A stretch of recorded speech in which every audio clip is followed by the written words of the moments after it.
Hello and welcome to CIO Live here in ASEAN. My name is Chris Holmes, Editor at Large ASEAN, and I'll be your host today. As part of our Leadership Live series, where we talk to tech leaders across the region, I'm pleased to welcome Aswin T. Utomo, Senior Vice President of Engineering and Chief of Staff Technology at Tokopedia.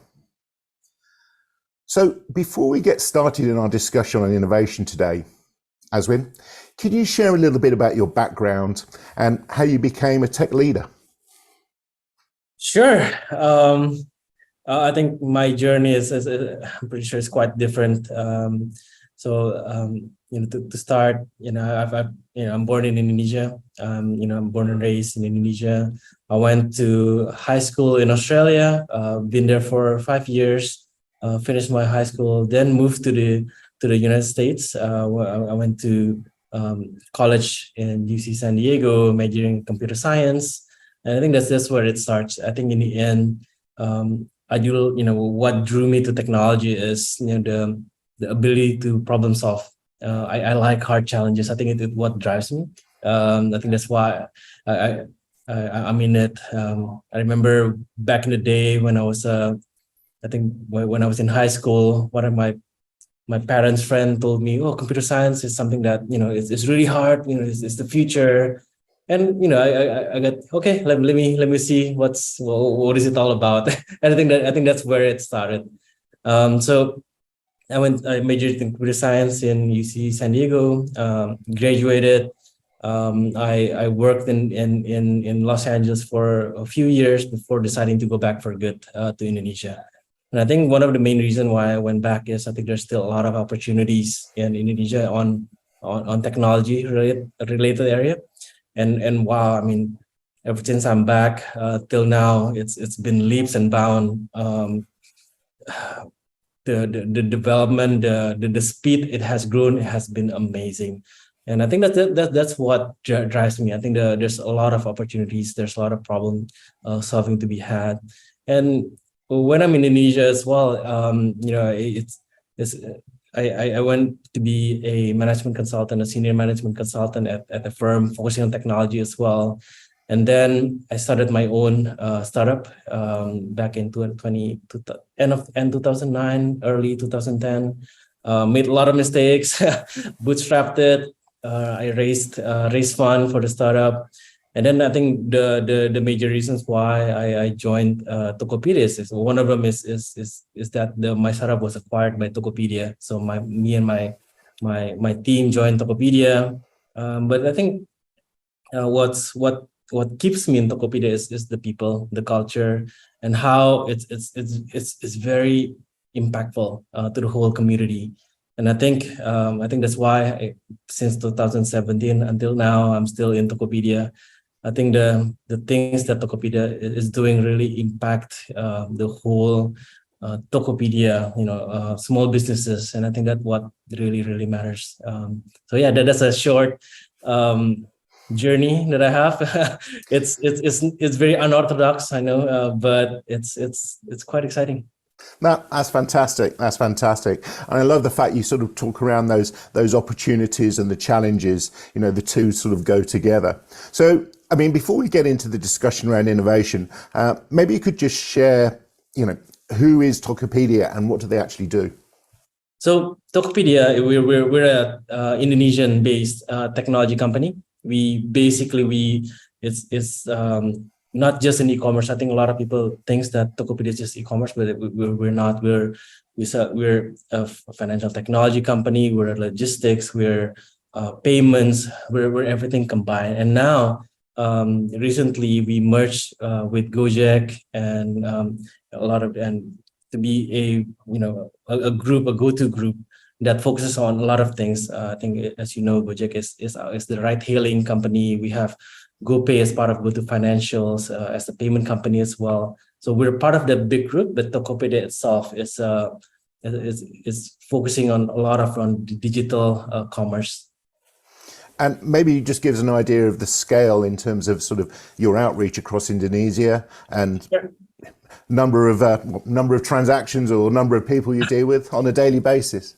Sure. I mean, the overall Tokopedia, we have about 3,800 nakama. Nakama is what we say to our teams. We have about 1.8 billion products listed. We have about 40 digital products. We're very comprehensive. Everything that that needs that provide the use cases to the Indonesian customers, consumers, you can find in Tokopedia. We reached up to 99% of districts in Indonesia. We have over 14 million registered merchants, and I think what's special is 86.5% there are first-time entrepreneurs, and that resonates a lot to me personally. I think even before joining Tokopedia, I know that I have a friend who has a stay-at-home wife. She started a small business to help provide income for the family, and then what's really good is that the business grew, and with that she employs more people, about 5 more people to help with the business, and that indirectly we impact the livelihood as well. I think that's, to me, that's at least that's very special as well. But yeah, I think we grew. I think we want to support a lot of the local businesses in Indonesia. I think that's what makes it really special. That's fantastic. That's fantastic. So let's get into the crux of today's discussion. And I really want to talk to you about innovation, because it's one of these things that we always see. It's sort of top of mind from CEOs talking to the technology departments. We need you to innovate. But innovation is sort of fraught with risks. There's a lot of challenges involved. It's getting the right mindset. There's getting the right processes. So maybe you could just sort of share with us how innovation is managed within your organization. Sure. So it's like a journey. So I think we have our priorities straight from the beginning of the journey, and it has become our compass from our co-founders. William and Leon, back in the day, they've started Tokopedia more than 13 years ago, really from humble beginnings, and I think that really shows on the culture that they bring to Tokopedia. And basically, they one of the DNA that we have is focus on consumers. Basically, what can you do to make the consumer life easier? And a simple, an example of innovation is I think Tokopedia back in the day, even before the merger with Gojek to be the go-to, they've developed a same-day delivery with the motorcycle taxis, which was really the first. I think I heard it's the first in the world to do it, and that actually really changes a lot of the game as well. I mean, it's the first time, at least for me, that I see a same-day delivery. You order something and you can get it delivered within a few hours, and I think that's amazing. That's an innovation that really served the DNA, the focus on consumer. And I think that's really it. The innovations are centered around the needs of the customers, the sellers, the buyers, and as well as the employees, so we can focus on the important things. And I think basically we want to make sure that the key pillars are there. We want to understand the customer's shopping objectives. We want to fulfill each step. We want to learn about the customer from the data itself. And I think that's something that we are transforming as well. I think there's a lot of data that we're able to see and analyze that can help the customer back as a product and feature as well to help them, as well as having that consolidated to give us the best personalization based on machine learning and AI as well. And I think I think that's overall.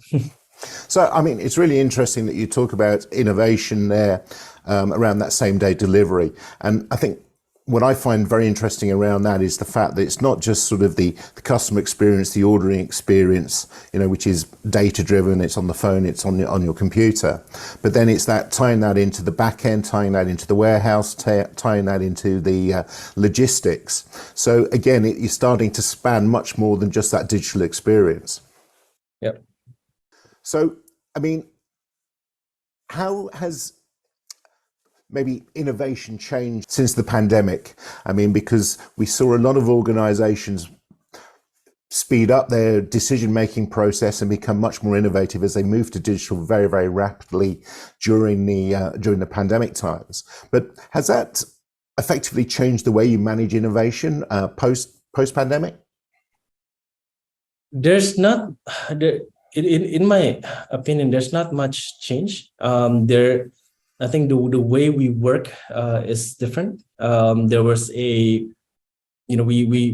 I still remember back in, I think, March in 2020 in Indonesia, where I think COVID first starting to impact us. We all moved to work from home. I think even the setup was really quick as well.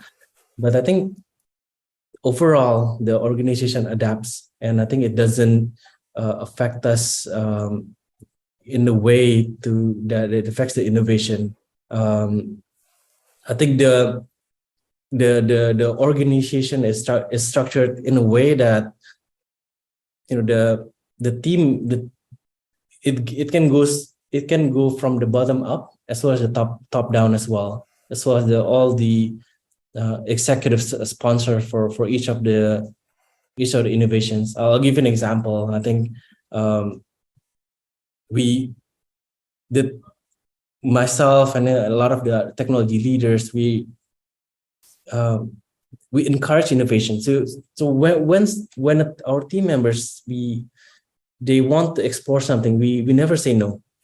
And I think that's one way, because I think as an engineer myself, I think we have that curiosity, right, to see what's new, to see what's out there. I think, for example, as you mentioned, last year there was the metaverse. This year there's all the generative AI. And I think we always explore, and I think whether or not that innovation is something that we want to invest full time, it doesn't matter. But as long as we try, and as long as we see what's possible out there, and I think what's interesting is we're seeing a lot of that comes to fruition into production as well. I think, for example, we very recently launched an AR version of our lipstick try-on. It's actually quite. A lot of my friends told me, "Hey, this is really good. Can you expand it more?" Because and the data also shows itself. I mean, we're seeing a lot of pickups in the orders, the conversion, and all with the augmented reality feature on which that have been enabled. And I think what's interesting is those AR POCs was done by a very small team at the beginning, and having them test it out and get the buy-ins from all the other leaders, I think has been very special as well. So, I mean, that brings me on to a question just in terms of sort of, if you like, direction around this innovation, because again, you talked about sort of getting guidance from your senior leaders sort of coming down to the technology department, but also you're talking about this idea that you can have small teams within that technology department sort of developing proof of concepts and then sort of scaling them up. So is there this sort of top-down, bottom-up sort of approach around sort of actually managing innovation and getting ideas out there and bringing it together? Maybe you could just share how that works within the organization. Sure, and I think this is what makes Tokopedia very special. We're very loose in terms of working together. I mean, there's completely no silos within each team. At least in the technology department, we work across teams and with different leaders. So, and if you think an analogy for it is, if you see an iceberg, right? This is on the top is something that is visible. This is something that you can say the BAU or business as usual that delivers, a product. For example, digital products, we have a dedicated teams. But underneath that iceberg that is unseen, it's actually the team working across the other teams within Tokopedia. And it's a very servant leadership as well. I think give you an example, some of the new technologies that we're seeing, it's actually led by a person that is not within the technology team per se. It's all of this extracurricular activities, but it has, we put a structure on it as well. We have the executive sponsors that that supports the project, giving the go ahead or not to be pushed even further. They recruited fellow members in a very loose way as well, to work on it together. In fact, myself and our CTO Herman was surprised by a team that have produced such an amazing POC. We were surprised with what we're seeing. I cannot mention what it is, but we were really surprised on how far they've gone, and I think that's all an extra work from their end. Things that they finish their work and they're spending their extra time on it together. And that's the grassroots effort that we've seen from the team. Something that we're really proud on. That's fantastic to have that excitement within the group, within the team, to sort of take on those extra projects. Because actually, I was going to have a follow-on question around that in terms of how do you actually manage the team in terms of sort of looking at the man hours they spend on these sort of new products or new innovation, and sort of ensure that, if you like, they're productive around all of these new ideas. And I think it's there's no written rule actually. They within going back to the iceberg analogy, the visible one, things that we need to deliver still gets delivered 100%. I think that's our commitment to the company. But things that are not visible is something that actually gives them the morale as well to explore. It feeds that curiosity, and I think it's very beneficial to the company as well. If those things are actually something that it gives for example, the technology team has done this POC, so they know how is it getting, how it needs to be done, and they may not have the use case yet, and that is perfectly okay. So the analogy that I give to the team is, hey, you've done all this good stuff, it's okay. There may not be a use case yet. You put it on a shelf, and once you talk to your business leaders, to the product leaders, and when they mention something that, oh, that actually can be done by the things that we've done. So you take out of the shelf, bring the team back, and you can get up to speed really, really fast. And it brings up that going back to the innovation, it brings up that new ways of problem solving using that. So yeah, it's quite needed as well, in my opinion, in a technology company. It's interesting, that idea of almost building up that library of intellectual property, projects we've worked on. We may not have a use case yet, but we think there'll be one in the future, but we've got that knowledge inherent within the organization. Yeah. Fantastic. Aswin, I know we're running out of time, and being in 2023, we've got to talk about generative AI. So maybe, and you mentioned it earlier, what do you see are the possibilities of generative AI and its impact on Tokopedia? Oh, a lot. I don't know if I can talk much about it, but we're discussing it. I mean, of course, I don't think any other organization is.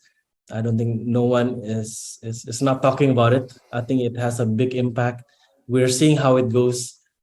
It is actually quite big in terms of the options as well. We have, I don't know, let me see. We're exploring a lot of use cases that can be that can be happening. So it is quite an exciting part, very exciting beginning, I would say. We don't know if it's gonna come to fruition, at least from the Tokopedia side, but it's very exciting. Yep. Fantastic. Thank you for sharing that. Azwin, thank you for sharing your journey and your experience in leading innovation in Tokopedia. I'm afraid that's all we've got time for. So this concludes today's CIO ASEAN interview. My name is Chris Holmes and I've been talking to Azwin T. Utomo, Senior Vice President of Engineering and Chief of Staff Technology at Tokopedia. Any comments or questions, please reach out to me on LinkedIn.